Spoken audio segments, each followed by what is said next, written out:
অনেক দিন পর তার গ্রাম জয়নগরে ফিরছে। গ্রামের পথ দিয়ে হাঁটার সময় শিমুল মনে মনে ভাবছে, আজ কতদিন পর ডাক্তারি পড়া শেষ করে গ্রামে এলাম। গ্রামের মানুষগুলো এখন আর বিনা চিকিৎসায় মারা যাবে না, সবাইকে আমি চিকিৎসা করব। শিমুল বাড়ির দিকে হাঁটতে থাকে। রাস্তার ডানে বামে ধান লাগানো, ধানের একটা সুন্দর গন্ধ ভেসে আসছে শিমুলের নাকে। কতদিন পর এই ধান মাটির গন্ধ পেলাম। শিমুল ক্ষেতের দিকে তাকাতেই চোখে পড়ে ক্ষেতের মাঝে একটা কাকতাড়ুয়ার দিকে। কাকতাড়ুয়াটি অদ্ভুতভাবে ঘাড় বাঁকা করে আছে, যেন কেউ কুড়ুল দিয়ে ধর থেকে মাথা নামিয়ে দিয়েছে। এইরকম ভয়ানক কাকতাড়ুয়া জমিতে পাখি কেন? মানুষ শুদ্ধ ভয় পেয়ে যাবে।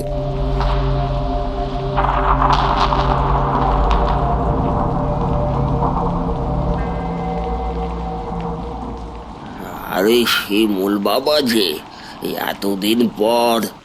রফিক চাচা না? তোমাদের ছেলে ডাক্তারি পাশ করে এসেছে, এখন তোমাদের বিনা চিকিৎসায় আর ভুগতে হবে না। যাক বাবা, গ্রামে হাসপাতালে ভালো কোনো ডাক্তার নেই, তুই এসেছিস বাবা, অনেক ভালো হয়েছে। চাচা, পলাশ কেমন আছে? কি করছে এখন?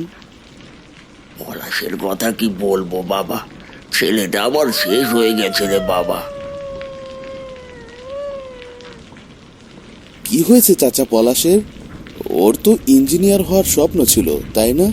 সব শেষ রে বাবা, পলাশ এখন বিছানায় অপারগ হয়ে শুয়ে, কারো সাথে কথা পর্যন্ত বলে না।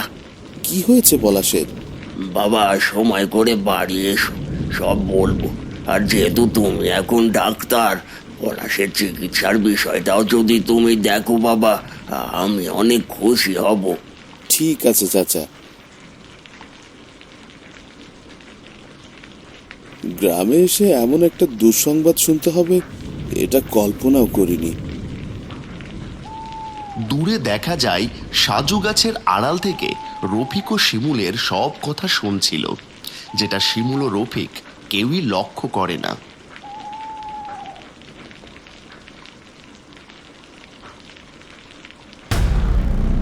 মাতব্বর খালেদ উঠোনে চেয়ারে বসে চা খাচ্ছিল। এমন সময় সাজু আসে।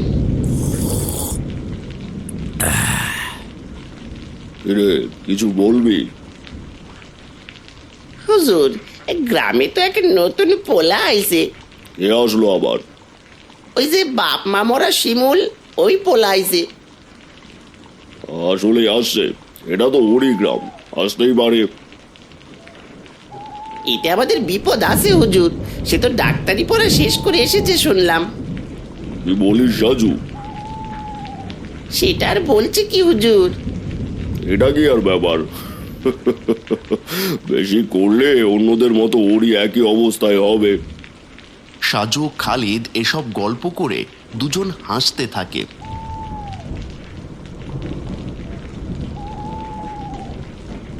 শিমুল আজ বেশ ক্লান্ত, তাই আজ নিজের বাড়িতে গিয়ে কোনো রকমে বিছানা ঠিক করে শুয়ে পড়েছে। কতদিন পর বাড়ি আসলাম, সবকিছু আমাকে একটু একটু করে গোছাতে হবে। গ্রামের সবকিছু ঠিক করতে হবে, অনেক দায়িত্ব আমার। এসব ভাবতে ভাবতে শিমুল বিছানায় শুয়ে ঘুমিয়ে পড়ে।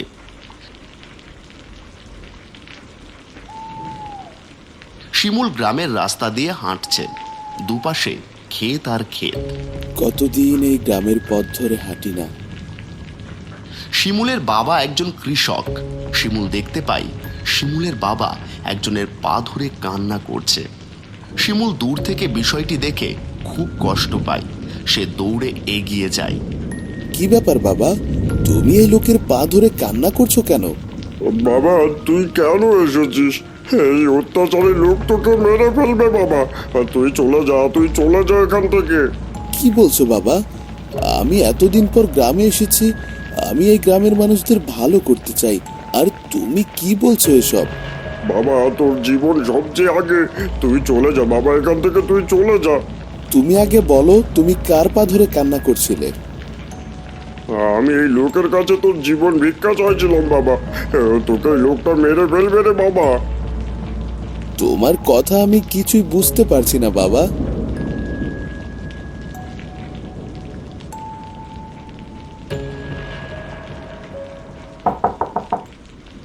শিমুল বাড়ির দরজার ঠক ঠক শব্দে শিমুলের ঘুম ভেঙে যায়। হকচকিয়ে শিমুল উঠে বসে। সে বুঝতে পারে সে এতক্ষণ স্বপ্ন দেখছিল। বিছানা থেকে উঠে দরজা খুললে শিমুল দেখে পলাশের ছোট ভাই এসেছে। ভাইয়া ভাইয়া, বাবা আপনাকে জলদি যেতে বলেছে। হঠাৎ কেন? আমি তো যেতাম সন্ধ্যার দিকে।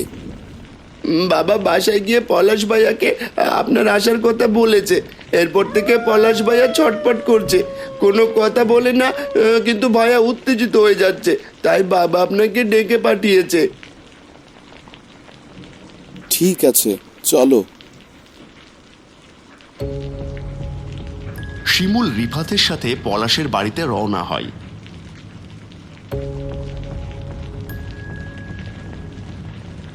শিমুল পলাশের বাড়ি পৌঁছে পলাশের বাবাকে পলাশের পাশে বসে চিন্তিত হয়ে থাকতে দেখে।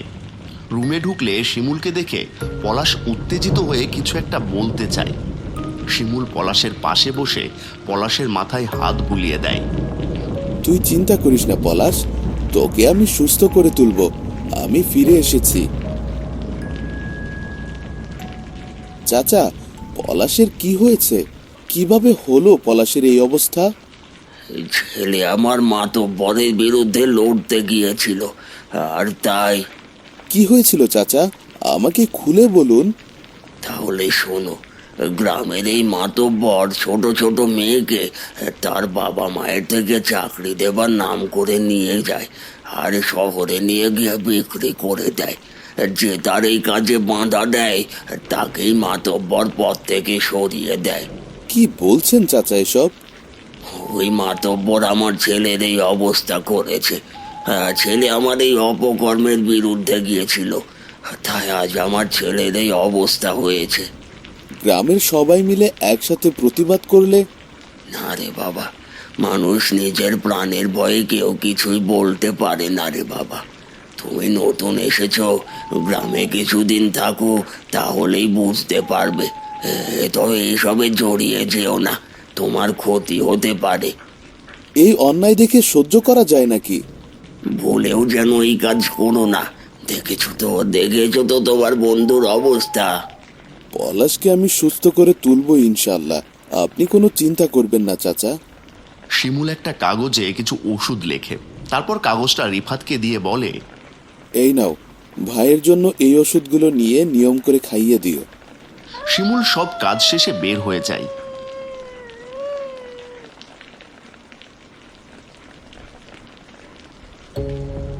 এর পরদিন শিমুল মাতব্বরের কাছে রওনা হয়েছে। আজ একবার মাতাব্বরের সাথে কথা বলে দেখি কোনো সুরাহা হয় কিনা। ভালোই ভালোই হলে তো ভালো। এই যে শিমুল বাবাজি, শুনছো? আমাকে ডাকছেন? এই গ্রামে শিমুল নামে তোর কেউ নেই বাবা, তোমাকে কিছু কথা বলতেই ডাকলাম। আপনি তো মাতাব্বরের চামচা, মানে অ্যাসিস্ট্যান্ট না? জি বলুন, কি বলবেন? সে আমাকে যাই বলো, তোমার ভালোর জন্য তোমাকে কিছু কথা বলে রাখি। সেদিন দেখলাম পলাশকে নিয়ে বেশি কথা বলছো, পলাশের বাড়িতে যাওয়া আসা করছো। হ্যাঁ ভালো, বন্ধুকে চিকিৎসা করছো, এটা ভালো, কিন্তু বেশি ভালো যেন করতে যেও না। কি বলতে চাচ্ছেন সরাসরি বলুন। শুনলাম মাতব্বরের সাথে পাঙ্গা নেওয়ার কথা ভাবছো। নিজের গণ্ডির মধ্যে থেকো বাবু, বুঝলে? বেশি পাকামো করতে গিয়ে নিজের প্রাণটা আবার হারিয়ে ফেলো না। আপনি কি মানুষের অজান্তে মানুষকে ফলো করেন নাকি? মানুষের কাজে আপনার নাক গলানোর বেশ ইন্টারেস্ট দেখছি। সে যাই করি, যখন তুমি খুব ছোট তখন তুমি মাতব্বরের গায়ে ঢিল ছুঁড়ে মেরেছিলে। তোমার বাবা মাতব্বরের পা ধরে তোমার জন্য ক্ষমা চেয়েছিল, কিন্তু এখন কিছু করলে পা ধরে ক্ষমা চাওয়ার জন্য তোমার বাবাও আর বেঁচে নেই। তাই নিজের জীবন নিজেই ভাবো। শিমুল সাজুর কথা শুনে শিমুলের সেদিনের স্বপ্নের কথা মনে পড়ে। সেদিন ঘুমের মধ্যে সে তার বাবাকে দেখেছে কারো একজনের পা ধরে ক্ষমা চাইতে, কিন্তু কার পা ধরে ক্ষমা চাইছে সেটা শিমুল খেয়াল করেনি। শিমুল কিছু বলতেই যাবে সাজুকে, তখন সামনে তাকে সাজুকে আর দেখতে পায় না। দেখা যায় সাজু হেঁটে অন্যদিকে চলে যাচ্ছে। গ্রামের ভালো করব বলে এলাম, এসে গ্রামের এই অবস্থা দেখে তো কি করব না করব কিছুই বুঝতে পারছি না।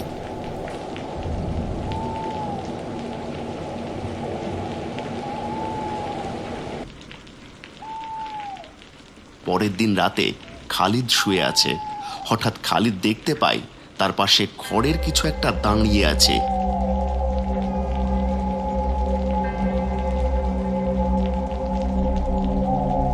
কে কে? এই সাজু, সাজু, এদিকে আয়, দেখ তো আমার রুমে কে সব রাখলো।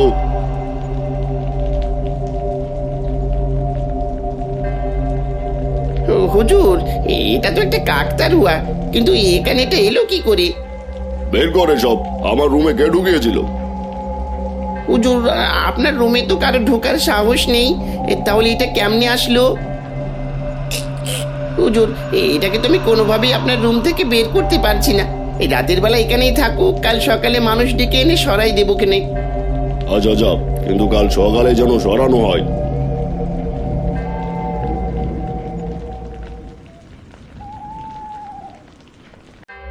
কিছুক্ষণ পর খালেদ দৌড়ে নিজের রুম থেকে বাইরে বের হয়। এরপর পেছনে মাথা দিয়ে তাকিয়ে সামনের দিকে সজোরে দৌড়তে দৌড়তে বলতে থাকে, বাঁচাও, বাঁচাও, কে কোথায় আছো?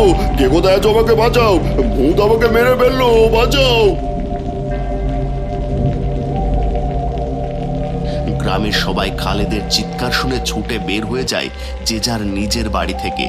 খালিদের পিছু পিছে সাজুও ছুটে যায়।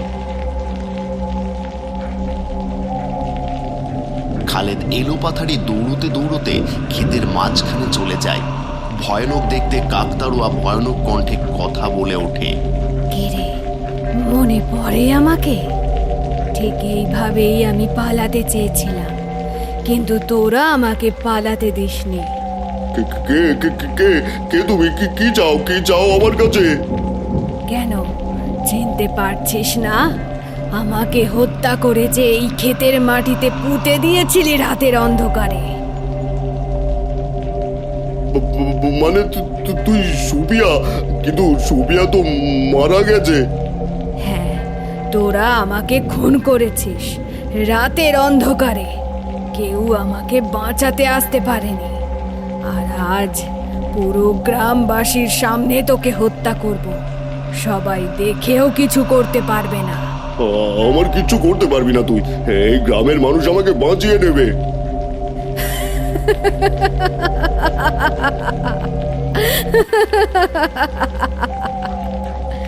কে বাঁচাবে তোকে? দেখি কে এগিয়ে আসে। গ্রামের সব মানুষ জড়ো হয়ে এইসব ভৌতিক কাণ্ড দেখছে। ভয়ে কেউ এগোনোর সাহস পাচ্ছে না। কেউ কেউ ফিসফিস করে বলছে, যাক, আল্লাহ অপরাধীকে শাস্তি দেওয়ার জন্য দূত পাঠিয়েছে অন্তত। এরই মধ্যে শিমুল এগিয়ে আসে। তুমি তো সুফিয়া, কেন মাতাব্বরকে মেরে ফেলতে চাইছো তুমি? বাপ মা মরা অনাথ মেয়ে ছিলাম আমি। পেটের ক্ষুধায় এই মাতব্বরের বাড়িতে কাজ করতাম।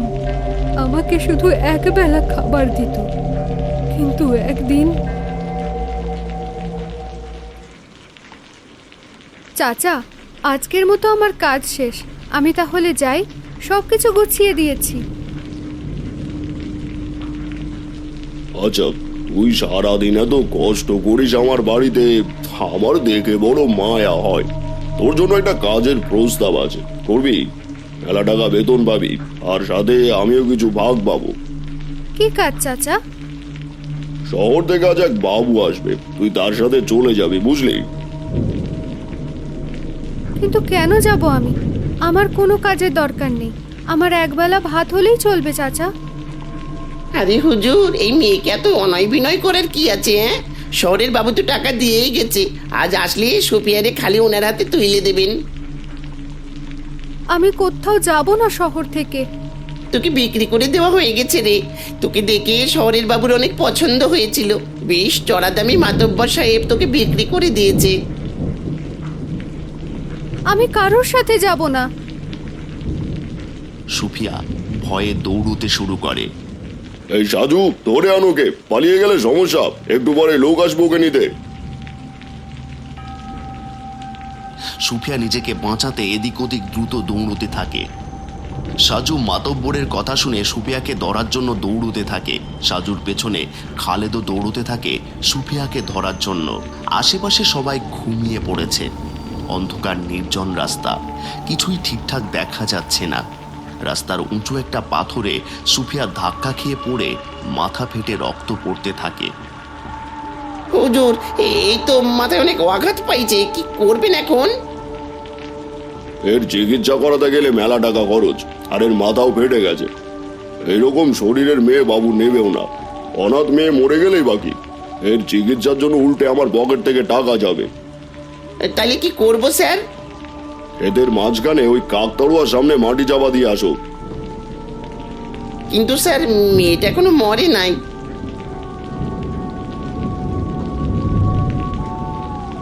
তো কি হয়েছে, মরেনি? জানতোই কবর দাও।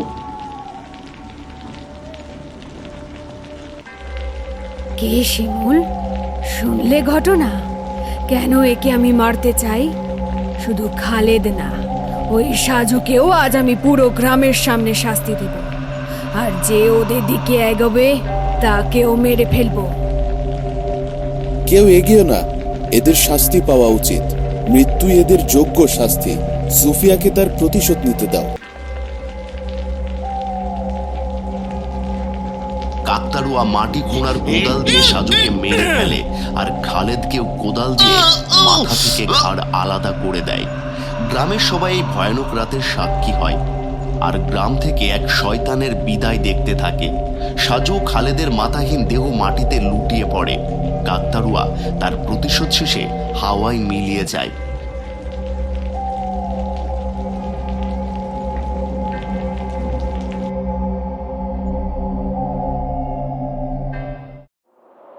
সাজু খালেদের মৃত্যুর পর গ্রামের সব ঠিক হয়ে যায়।